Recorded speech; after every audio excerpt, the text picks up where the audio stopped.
Qala ba'dhu al-hukama almalu alladhi tukhriju zakatuhu wa sadaqatuhu mahfudhun, mali ambayo inatolewa zaka na inatolewa sadaka, mali hiyo ni yenye kulindwa, mali hiyo inakuwa katika ulinzi wa Allah subhanahu wa ta'ala. Ndugu yangu, kama una mali, una biashara, ukiona nuhusi zinakuwa nyingi, hasara zinakuwa nyingi katika mali zako, basi tatizo mali hiyo huitolei zaka au huitolei sadaka. Ili uweze kupata faida zaidi katika mali chache, wewe mfanya biashara, njia yako sahihi ya kufanya ni kutoa sadaka.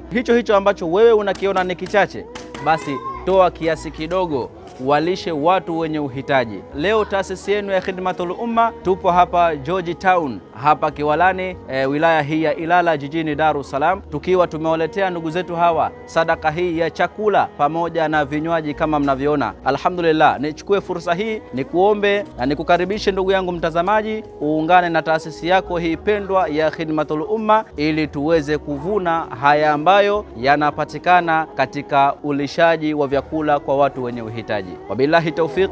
Assalamu alaikum wa rahmatullahi wa barakatuh.